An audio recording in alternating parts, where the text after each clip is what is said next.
أشهد أن لا إله إلا الله وحده لا شريك له وأشهد أن محمدا عبده ورسوله يا أيها الذين آمنوا اتقوا الله حق تقاته ولا تموتن إلا وأنتم مسلمون أما بعد. Bapak Ibu hadirin hadirat yang semoga senantiasa dirahmati oleh Allah Azza wa Jalla. Melanjutkan pelajaran kita dalam bahasan Kitabul Fadail, kitab mengenai hadis-hadis keutamaan amalan. Pada pertemuan yang lalu kita telah menjelaskan keutamaan salat.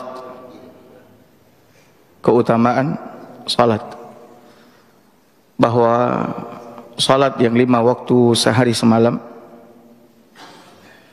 itu dapat menggugurkan, menghapuskan dosa-dosa kita. Jadi salat adalah salah satu di antara rahmat Allah Subhanahu wa taala kepada hamba-hambanya,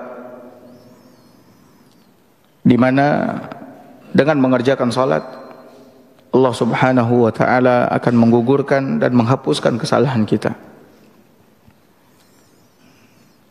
Maka pagi ini kita akan masuk kepada bab yang baru, yaitu bab fadlu salatis subhi wal asr. Bab fadlu salatis subhi wal asr. Bab keutamaan salat subuh dan salat asar. Keutamaan salat subuh dan salat asar.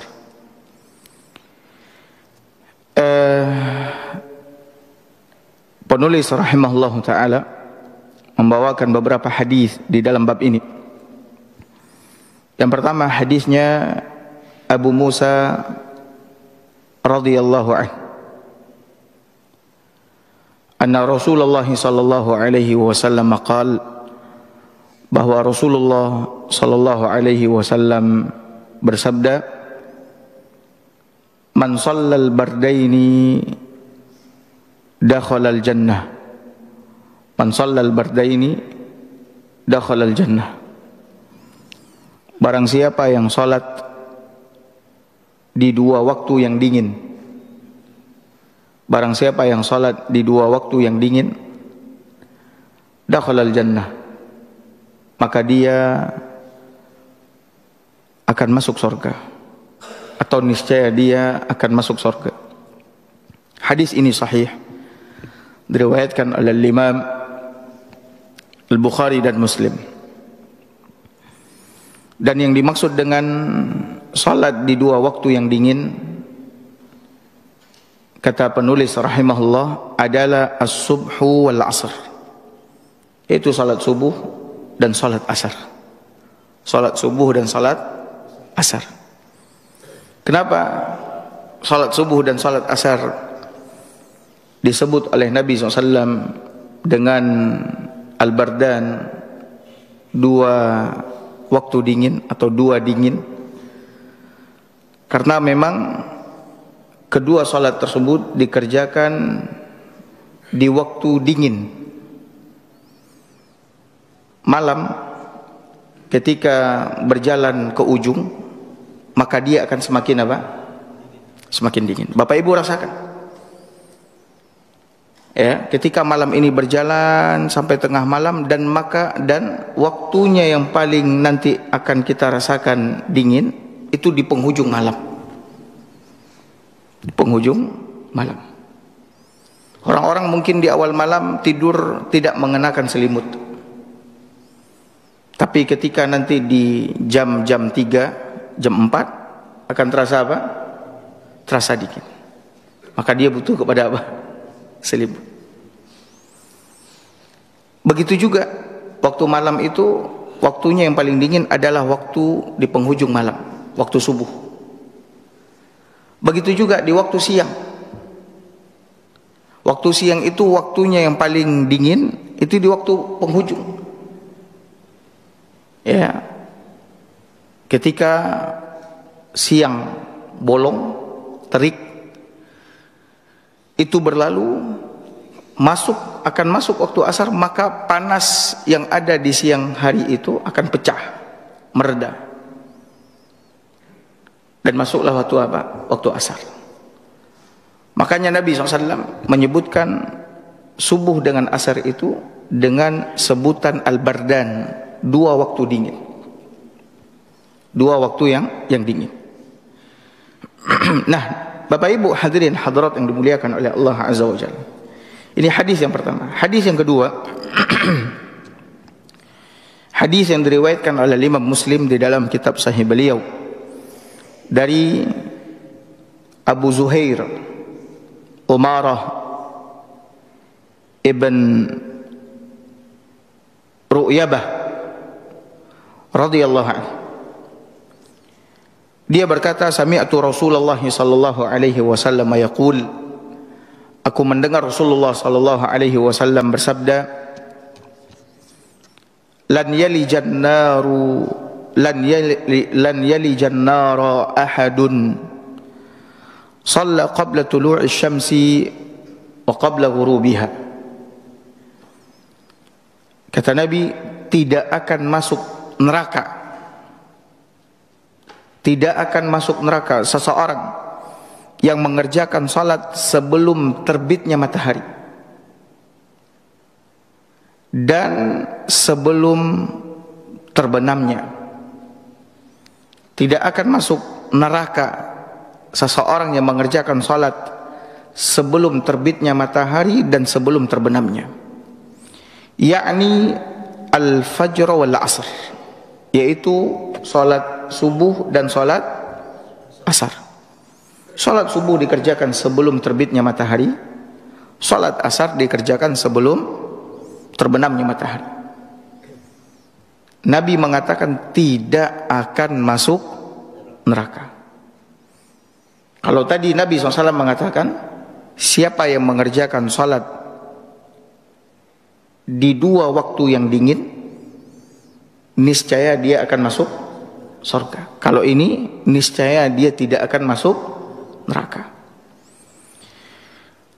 Hadis ini sahih diriwayatkan oleh Imam Muslim di dalam kitab Sahih beliau.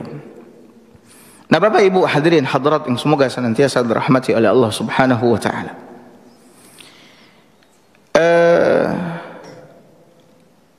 Salat subuh dengan salat asar ini adalah dua salat yang memiliki keistimewaan yang tidak dimiliki oleh salat-salat yang lain. Bukan berarti ini maknanya salat-salat yang lain Bapak Ibu tidak perlu kerjakan, tidak. Salat yang 5 waktu sehari semalam wajib bagi setiap muslim dan muslimah untuk apa? Mengerjakannya. Bahkan Allah Azza wa Jalla mengatakan, hafizu ala sholawat, jagalah, peliharalah oleh kalian salat yang 5 waktu sehari semalam. Kelima waktu salat dalam sehari semalam itu harus kita kerjakan. Tidak boleh kita meninggalkan salat. Kita hanya mengerjakan salat subuh dan salat asar, salat zuhur, maghrib, isya tidak kita kerjakan. Kita telah melakukan dosa besar. Bahkan dikhawatirkan kita telah ditimpa kekufuran yang besar, keluar dari Islam gara-gara meninggalkan salat. Semua salat wajib kita jaga, wajib kita kerjakan. Hanya saja Nabi SAW menyebutkan di dalam hadis ini salat subuh dan salat asar, karena dua salat ini memiliki kemuliaan yang tidak dimiliki oleh salat yang lain. Ya. Kemuliaan salat subuh misalkan, untuk salat subuh Allah sendiri menyebutkan di dalam Al-Quran mengenai keutamaan salat subuh. Dan alhamdulillah tadi kita semua telah apa? Mengerjakan salat subuh. Allah berfirman di dalam surat Al-Isra ayat 78 tentang salat subuh ini. Allah sebutkan keutamaannya. Kata Allah Subhanahu wa taala, "Aqimis salata liduluki syamsi ila ghasaqil lail." Dirikanlah olehmu salat di saat matahari tergelincir. Tergelincir dari garis tengah, itu salat apa itu? Salat zuhur. Ketika matahari tergelincir dari garis tengah ke arah tempat tenggelamnya, itu awal masuk salat zuhur. Kata Allah, dirikan salat ya, ketika matahari telah tergelincir ila ghasaqil lail, sampai waktu malam tiba, yaitu salat Isya. Ya, perkataan Allah Azza wa Jalla, dirikanlah salat ketika matahari tergelincir sampai waktu malam tiba atau sampai waktu tengah malam. Ini adalah salat zuhur, asar, maghrib dan apa? Isya. Lalu setelah itu Allah Azza wa Jalla mengatakan wa Qur'anal fajri, dan dirikanlah salat subuh. Dan dirikanlah salat apa? Subuh. Allah menyebut salat subuh dengan Qur'anal fajr. Allah menyebut salat subuh dengan sebutan apa? Qur'an al-fajr. Bapak Ibu tahu maknanya apa? Maknanya, di waktu subuh kita dianjurkan untuk memanjangkan salat, untuk banyak membaca ayat atau membaca ayat yang panjang. Al-Quran al-Fajr, dan dirikan salat subuh.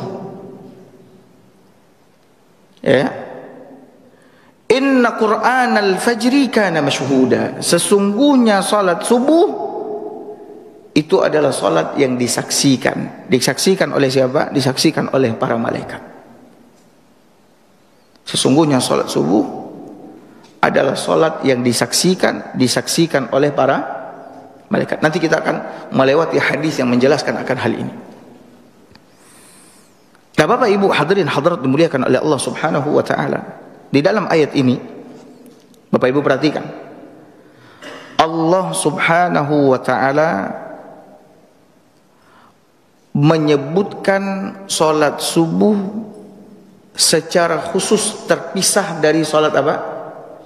Zuhur sampai salat apa? Asar. Terpisah. Karena memang salat subuh ini terpisah dengan salat sebelumnya dan salat apa? Sesudahnya. Waktunya tidak berdekatan. Ya, waktunya tidak berdekatan. Adapun salat zuhur dengan asar, ini dua salat yang berdekatan waktunya. Kemudian maghrib dengan isya, ini dua salat yang berdekatan dengan apa? Waktunya. Maka Bapak Ibu ketika mengerjakan jamak, yang bisa Bapak Ibu jamak yang mana? Zuhur dengan asar, maghrib dengan apa? Isya. Kenapa bisa? Karena waktunya berdekatan. Tapi bisa nggak Bapak Ibu menjamak isya dengan subuh, subuh dengan zuhur? Lah, ini tidak bisa. Ya, tidak bisa Bapak Ibu hadirin hadirat muliakan oleh Allah. Antara salat isya dengan salat subuh ada setengah malam. Antara subuh dengan zuhur ada setengah hari. Ya. Isya dengan subuh setengah malam. Subuh dengan zuhur setengah hari. Ini menunjukkan Bapak Ibu hadirin hadirat dimuliakan oleh Allah Subhanahu wa taala akan keutamaan salat apa? Salat subuh. Ya. Allah menyebutkannya secara apa? Tersendiri dari salat yang 5 waktu. Makanya orang-orang yang mengerjakan salat subuh ini Bapak Ibu hadirin hadirat muliakan oleh Allah beruntung. Beruntung, dia mendapatkan keutamaan yang sangat besar. Keutamaan yang sangat besar. Ya. Di antaranya hadis ini yang tadi kita bacakan. Kemudian firman Allah Azza wa Jalla, inna Qur'anal fajri kana masyhuda, sesungguhnya salat subuh itu adalah salat yang disaksikan oleh siapa? Oleh para malaikat. Ya. Nah, Bapak Ibu hadirin hadirat yang semoga senantiasa dirahmati oleh Allah Subhanahu wa taala. Kemudian mengenai salat asar. Mengenai salat apa? Asar. Allah Subhanahu wa taala juga mengkhususkan penyebutan salat asar yang menunjukkan keutamaannya.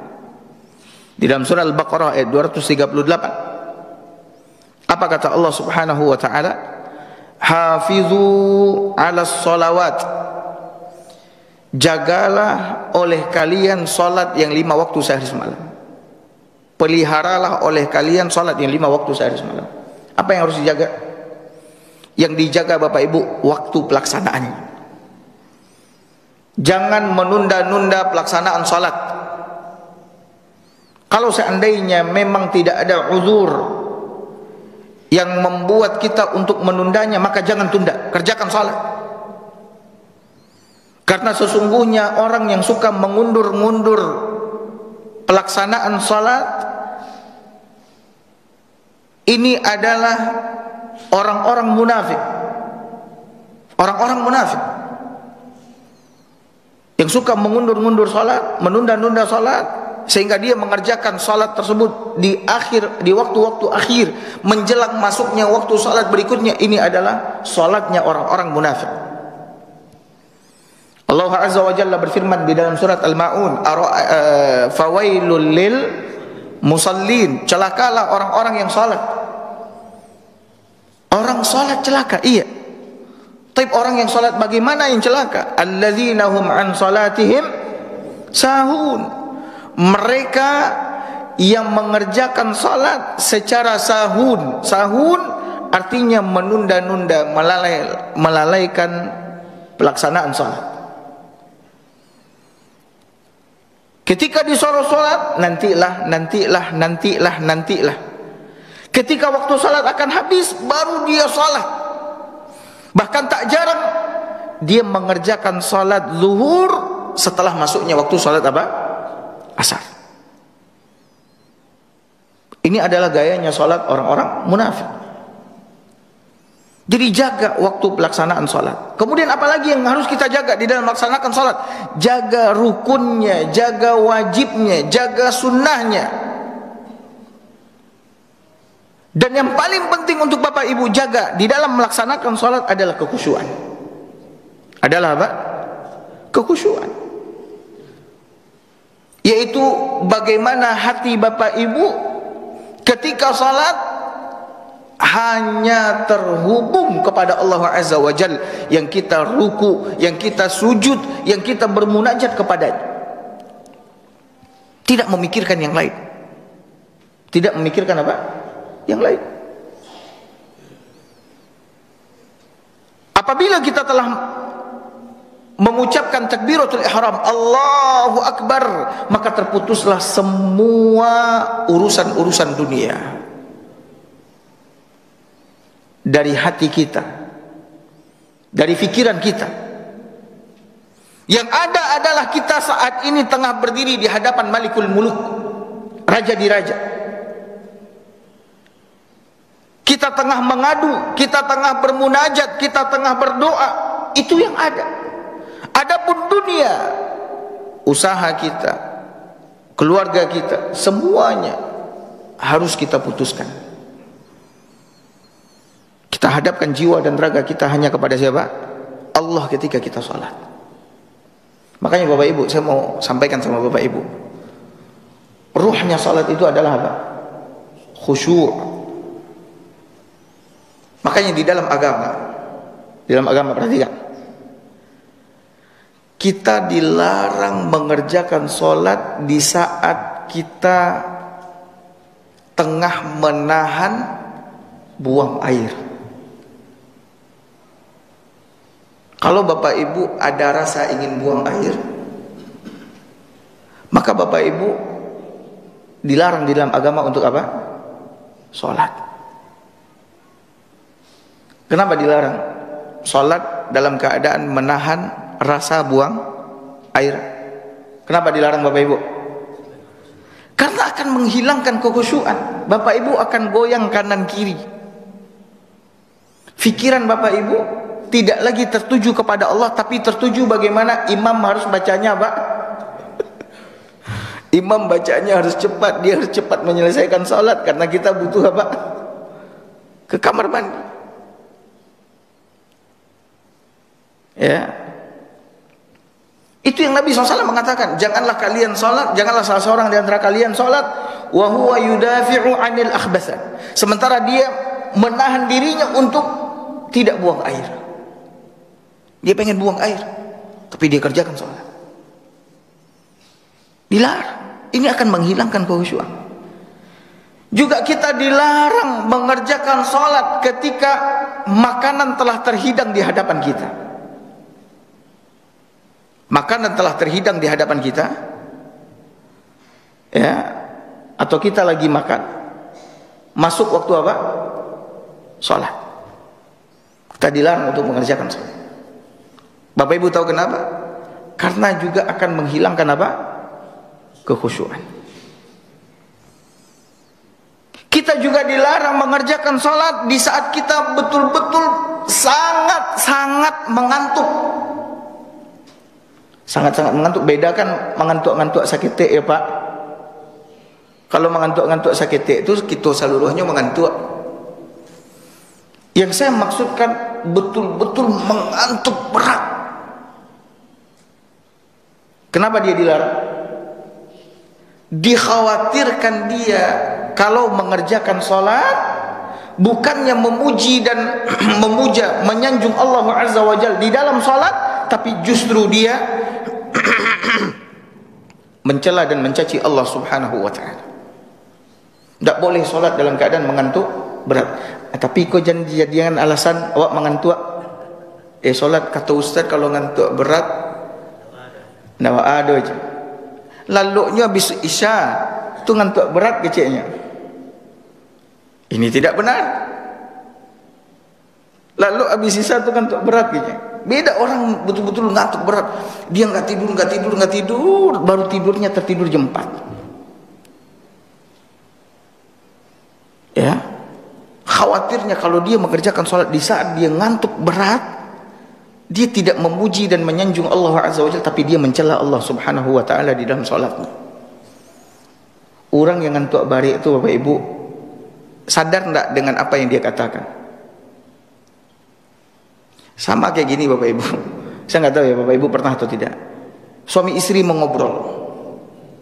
Dan suami deklah latih bakarajo seharian. Istri pengen baca itu. Ya. Istri baca itu taruh suami makin lama makin hilang kesadaran. Akhirnya apa? Asal Jawa, deknyo asal Jawa, istri apa? Kesal, marah istri. Apa kecil udah aku aja. Ikut nak kitchen lain nak kecil udah aja. Itu siapa yang disalahan ketika itu? Saya mau tanya, siapa yang salah ketika itu? Istri atau suami? Istri berang yang di belakang tu Pak. Yo, seharusnya suami bilang, dek aku betul-betul ngantuk sekali. Nah dek juga harus apa? Mengarati. Ya lah dah. Walaupun wak sebenarnya pengen banyak bercerita kau dah hari wak hari kau barik mana ada aja. Nan si anu malawan, nan si iko medetu. Naniko medetu je. Lihat, dengan sesama manusia saja ketika kita ngantuk berat, bicara kita tidak terkontrol oleh kita. Bayangkan kalau kita lagi berbicara dengan Allah Azza wa Jalla di dalam salat. Ya Allah ya Rabbi, apa yang akan kita katakan? Jadi Bapak Ibu hadirin hadirat dimuliakan oleh Allah, Allah betul-betul menginginkan kita mengerjakan salat itu bukan asal lapeh apa? Kewajiban. Orang kan banyak mengecehan. Awak biarlah solat kini, awak solat dulu biar lapeh dulu apa? Kewajiban. Iya, solat memang wajib. Cuman yang Allah inginkan dari kita mengerjakan solat bukan sekedar melepas apa? Kewajiban. Tapi yang diinginkan oleh Allah Azza wa Jalla adalah kekhusyuan. Kita betul-betul khusyuk, hati kita hadir di dalam melaksanakan salat. Kita betul-betul mendekatkan diri, menghinakan diri di hadapan Allah Azza wa Jalla. Itu yang diinginkan oleh Allah Subhanahu wa taala. Nah, setelah Allah Azza wa Jalla mengatakan hafizu 'alas salawat, jagalah oleh kalian salat-salat yang 5 waktu sehari semalam, wassalatil wusta, dan salat pertengahan. Lihat, dan salat pertengahan. Salat pertengahan yang disebutkan oleh Allah Azza wa Jalla di sini maknanya adalah salatul asar. Salat apa? Asar. Allah khususkan penyebutan salat asar setelah Allah Subhanahu wa taala menyebutkan sebelumnya salat yang 5 waktu secara umum, kemudian Allah keluarkan penyebutan salat asar secara khusus. Ini menunjukkan Bapak Ibu hadirin hadirat yang dimuliakan oleh Allah Subhanahu wa taala akan keutamaan salat apa? Asar. Makanya penulis rahimahullahu taala membuat bab fadlu salati subhi wal asar, bab keutamaan salat subuh dan salat asar, dan bab ini datang setelah keutamaan salat secara umum yang 5 waktu. Nah, Bapak Ibu hadirin hadirat dimuliakan oleh Allah Subhanahu wa taala, di dalam hadis yang tadi kita bacakan ada 2 hadis.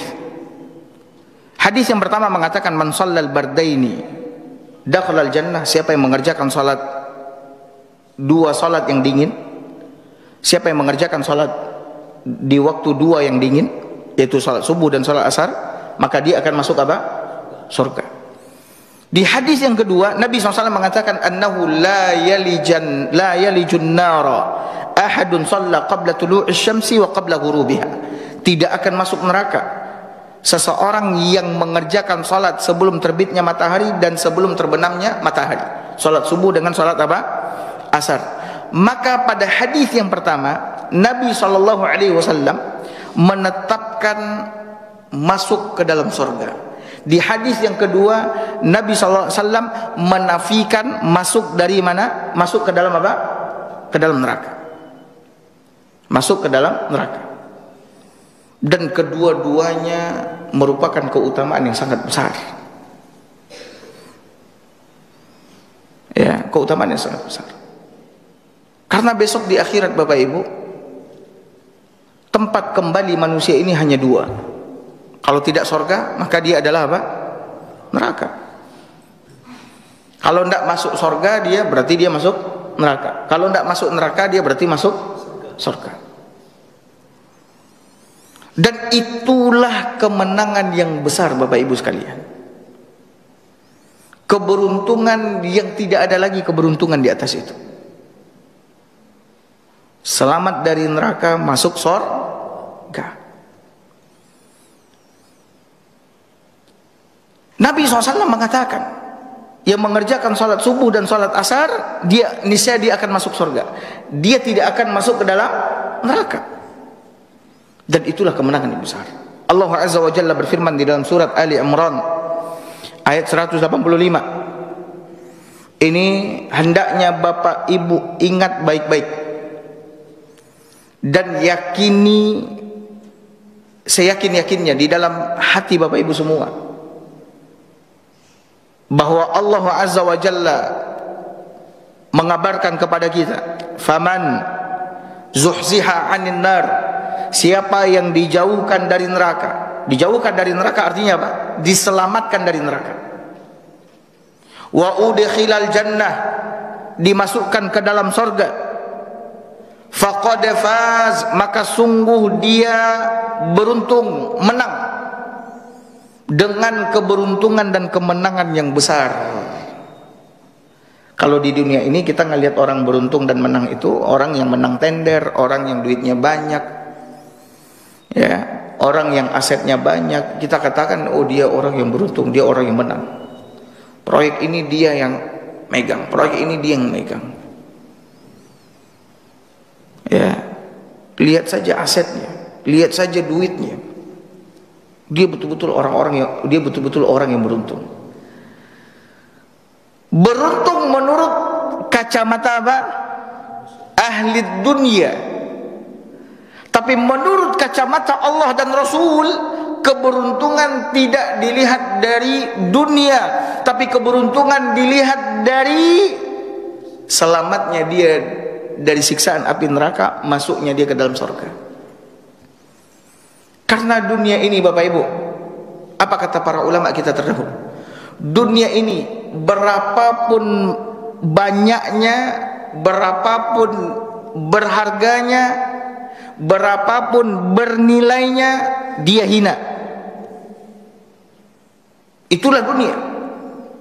Orang punya harta ribuan triliun, meskipun bahkan ada orang mengatakan duitnya tidak berseri.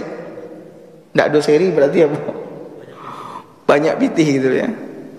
Berapapun banyaknya, dia tetaplah hina. Begitu pula umur, sepanjang apapun, sebanyak apapun, dia tetaplah apa? Pendek. Umur. Jadi apa yang mau kita banggakan dari dunia ini? Orang-orang tidak ada yang dia banggakan dari dunia ini selain daripada apa? Umur, harta, anak, ya, jabatan. Semuanya hina dan semuanya pendek. Saya mau tanya sama Bapak Ibu semua, Utsman bin Affan, bila Utsman bin Affan meninggal, berapa tahun yang lalu Utsman bin Affan meninggal? 1400 tahun yang lalu. Berapa umur Utsman? Umur Utsman 60 atau 70 tahun. Ya, ada yang mengatakan 80 tahun. Umurnya di dunia. Hartanya bagaimana hartanya? Harta Utsman luar biasa banyak. Sampai-sampai Nabi SAW pernah menyebutkan, dalam hadis yang sahih, ma darra Utsmana ma fa'ala ba'da hadzal yawm. Oh, kama qala sallallahu. Kata Nabi SAW, tidak akan kena mudarat Utsman karena apa yang dia lakukan hari ini. Apa yang dilakukan oleh Utsman? Utsman saking banyaknya hartanya, pada waktu perang Usrah, perang yang sulit, Nabi SAW membentuk Jaisul Usrah. Utsman menginfakkan 300 ekor unta dengan semua kelengkapan di atas unta itu. Bapak Ibu, jangan remehkan unta yang diinfakkan Utsman. Unta yang diinfakkan Utsman di zaman itu tuh samojo 1 unit mobil Alphard hari. Sama dengan 1 unit mobil Alphard hari. Bahkan serinya tidak lo tanggung-tanggung, nyelengkapi semuanya yang dibutuhkan di atasmu. Kalau misalkan Alphard kita anggap harganya 1 miliar, berarti Utsman menginfakkan berapa? 300 miliar. Ya, 300 miliar. Dan di zaman itu Bapak Ibu, perhatikan ya, di zaman itu dunia tidak seperti sekarang ini. Dulu tuh orang makan saja susah, jangan kembali untuk makan aja susah. Kalau sekarang dunia betul-betul dibukakan oleh Allah Azza wa Jalla, dibukakan oleh Allah Azza wa Jalla. Taib, orang-orang yang dibukakan dunia oleh Allah Azza wa Jalla di hadapannya, adakah dia berinfak seperti Utsman? Adakah dia berinfak seperti Utsman? Kadang lewatna kotak katidiang tu nya malengah saja. Lah dia senggol lo de orang sebelahnya katidiang, hanya malengah saja. Subhanallah. Jadi untuk mendapatkan uang di zaman dulu tidak seperti yang sekarang ini. Tapi lihat yang dilakukan oleh Utsman. Nah, kembali kepada bahasan kita Bapak Ibu. Lihat, Utsman kayanya berapa? Tetap saja itu apa? Hina. Karena hinanya Utsman berikan, infakkan. Karena dia tahu, ini harta nggak ada gunanya kalau tidak dia belanjakan di jalan Allah. Harta kita yang sebenarnya Bapak Ibu bukan yang kita simpan hari ini. Saya ulangi kembali, harta kita bukan yang kita simpan hari ini di rekening-rekening bank atau dalam bentuk aset-aset. Tapi harta kita yang sebenarnya yang akan kita bawa mati, itulah harta yang kita infakkan di jalan Allah Azza wa Jalla. Orang kan sering bilang harta tidak dibawa mati doja. Iya benar. Harta yang mana? Itu mobil yang kau tunggangi, yang kau naiki, rumah yang kau bangun besar, duit yang kau tumpuk, kau simpan. Betul, itu semua nggak akan dibawa mati. Tapi yang kita infakkan di jalan Allah Azza wa Jalla, itu akan kita bawa mati. Itu akan dibawa mati. Makanya Nabi SAW ketika membacakan firman Allah Azza wa Jalla, alhaakumut takatsur, kalian telah dilalaikan oleh kemewahan, kemegahan dunia. Dan benar ucapan Allah Azza wa Jalla, tidak sedikit manusia hari ini yang dilalaikan oleh kemewahan dan kemegahan dunia. Sibuk mencari kemewahan, sibuk dengan kemegahan dunia, sampai mereka tinggalkan salat, sampai mereka tinggalkan majlis ilmu, sampai mereka putuskan hubungan rahim, sampai mereka tidak berzikir kepada Allah Azza wa Jalla, sampai mereka tidak membaca Al-Quran, sampai mereka tidak lagi mengenal halal haram demi kemewahan dan kemegahan dunia. Bapak Ibu lihat saja bagaimana orang-orang berlomba-lomba ya meraih kemewahan dan kemegahan dunia. Lihat aja negeri-negeri, negara-negara hari ini. Bapak Ibu mungkin yang pergi umroh, lihat bagaimana Saudi hari ini. Bagaimana Saudi hari ini.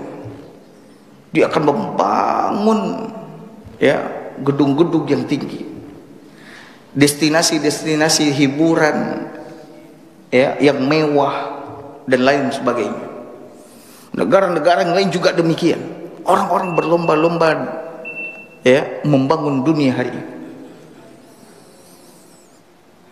Yang ini mati-matian bekerja siang malam. Demi apa? Demi angan-angan yang panjang. Dia pengen rumah bagaikan istana, dia pengen mobil mewah supercar, dia pengen makan enak, dia pengen jalan-jalan keliling dunia. Itu yang ada di benak orang hari ini.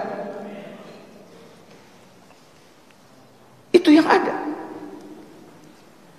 Dan dia lupa, dia tidak sadar kesudahan dari perjalanannya itu adalah apa? Kuburan. Kesudahan dari perjalanan kita ini Bapak Ibu, kehidupan kita ini kuburan.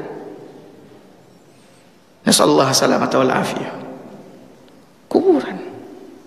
Berhenti derap langkah kita. Utsman pada akhirnya apa? Sekaya apapun dia masuk kuburan. Tapi Utsman mulia kita dibandingkan Utsman, gak ada apa-apanya. Dia sekaya itu mengkhatamkan Quran dalam satu rakaat salat. Ada orang kaya yang bisa mengkhatamkan Quran satu rakaat salat? Dari Al-Fatihah sampai An-Nas? Saya pernah didatangi sama salah seorang jemaah. Dia mengatakan, Ustaz, emang kita tidak boleh kaya Ustaz? Sementara lihat sahabat Nabi Ustaz, Utsman ini. Siapa yang bilang? Dan kau ketika melihat kaya, jangan cuman kayanya Utsman aja yang kau lihat. Antum lihat jangan kayanya Utsman, kata saya.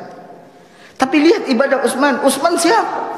Dia adalah sahabat yang dijamin masuk surga. Dia adalah sahabat yang digelari dengan Dzunnurain, pemilik dua cahaya. Bahkan dia mati dalam keadaan bersimbah darah, dan di tangannya ada Al-Quranul Karim. Bahkan Quran itu tengah terbuka dan tengah dia baca. Ya, lihat infaknya. Nabi mengatakan, alhaakumut takatsur, kalian telah dilalaikan oleh kemewahan, kemegahan dunia, hatta zurtumul maqabir, sampai kalian masuk ke liang lahat. Sampai kalian masuk ke liang lahat. Baru ketika masuk liang lahat, habis semua ambisi kita kepada dunia. Makanya itu yang kata Nabi SAW mengatakan. Nabi SAW mengatakan, "Lau kana libni Adam wadin min zahab." Kalau seandainya anak Adam ini punya lembah isinya emas, maka dia akan mencari lembah yang kedua juga berisi apa? Emas. Lah punya 2 lembah berisi emas, maka dia akan mencari lembah yang ketiga berisi apa? Emas. Kata Nabi SAW, tidak ada yang menutup ambisinya kecuali tanah. Kecuali tanah. Lah masuk tanah ke dalam mencuangnya baru nyoba baranti. Tapi ketika belum juga lagi, walaupun rambut lah putih saluran, umur lah banyak, dan ambisi kepada dunia tidak akan pernah apa? Habis. Ketika itu apa kata Nabi? Di akhirat kata Nabi, ada orang-orang mengatakan, mali, mali, hartaku, hartaku, hartaku, hartaku. Maka Allah Azza wa Jalla menjawab ucapannya, hartaku, hartaku. Di dunia dia punya harta miliaran, bahkan triliunan. Tapi kenapa di akhirat dia tidak punya apa-apa? Maka dia berteriak, hartaku mana, hartaku mana? Maka Allah berkata kepadanya, halaka min malin illa, kau tidak punya harta wahai anak Adam kecuali satu, ma akalta fa afnait, apa yang kau makan lalu habis, wa ma labista fa ablait, dan apa yang kau pakai lalu apa? Lusuh. 2 harta ini kita hanya menikmatinya di mana? Di dunia. Yang kita makan habis jadi kotoran, yang kita pakai kemudian lusuh jadi second, itu kita nikmati di mana? Di dunia. Yang satu, nah ini dia harta yang dibawa mati. Wa ma tasaddaqta fi sabilillah. Apa yang kau sedekahkan di jalan Allah Azza wa Jalla? Apa yang kau sedekahkan di jalan Allah? Maka Bapak Ibu, sebagaimana Bapak Ibu semangat menabung nih ya, untuk dunia, dan dunia akan kita tinggalkan, maka semangatlah Bapak Ibu menabung untuk akhirat. Bapak Ibu kalau mau bangun rumah, jangan bangun rumah di dunia top, tapi bangunlah di rumah di mana? Di akhirat. Bangun masjid, bangun sekolah, kalau bisa gratisin. Banyakin sedekah Bapak Ibu. Itu yang kita bawa mati. Dan kita berharap harta yang Allah berikan ini kepada kita menjadi tunggangan kita menuju sorga, menjadi tunggangan kita untuk lari sejauh-jauhnya dari neraka Allah Azza wa Jalla. Bukan justru membawa kita kemana? Ke neraka. Emang harta bawa ke neraka? Iya, ketika melalaikan kita, ketika kita menjadi budaknya, ketika kita tunduk dan patuh kepada apa yang dia perintahkan dan apa yang dia larang. Bagaimana harta menyuruh kita, Ustaz? Lihat, dia suruh kau kalau ingin aku, kata harta, kau datang, kau tinggalkan sholat. Seperti itu harta menyuruh kita. Kemudian bagaimana harta melarang kita, Ustaz? Ya, melarang kita sholat. Menyuruh kita bagaimana, Ustaz? Kau kalau ingin kaya, kau kalau ingin ini, pelit. Jangan mudah bersedekah, jangan mudah berinfak, jangan bantu keluargamu. Ini perintah dan larangan harta. Itu saudaramu itu yang dia tahu cuma hartamu saja, maka tidak usah kau bantu. Ini temanmu ini, tidak usah kau bantu. Seperti ini kita betul-betul menjadi budaknya apa? Harta. Emang ada budak harta, Ustaz? Ada. Nabi sendiri yang mengatakan, kata Nabi SAW dalam hadis yang sahih, ta'isa abdud dinar wa ta'isa abdud dirham wa ta'isa abdul khamisa. Celaka budak dinar, celaka budak dirham, celaka budak model pakaian. Ada juga model pakaian. Iya, Bapak Ibu lihat bagaimana orang-orang hari ini ya sibuk melihat model pakaian mana yang edited, apa katanya, limited edition. Ini cuma 3 yang ada di dunia katanya. Orang bangga pakai ko 3 di dunia punya, Ustaz. Cik di Amerika, cik di Australia. Di Indonesia nyambola satu-satunya Ustaz. Ada orang-orang kayak gitu. Nabi SAW mengatakan celaka budak dinar, budak dirham. Kenapa disebut budak oleh Nabi? Karena dia menghambakan dirinya kepada dinar dan dirham. Nah, kembali kepada bahasan kita Bapak Ibu. Pagi ini kita mengambil 2 hadis. Bapak Ibu hadirkan hadis ini terus menerus. Pertama, sabda Nabi SAW, hadis yang sahih diriwayatkan Bukhari dan Muslim, man shallal bardaini dakhala al-jannah. Siapa yang salat di 2 waktu yang dingin, niscaya dia akan masuk surga. 2 waktu yang dingin salat apa tadi?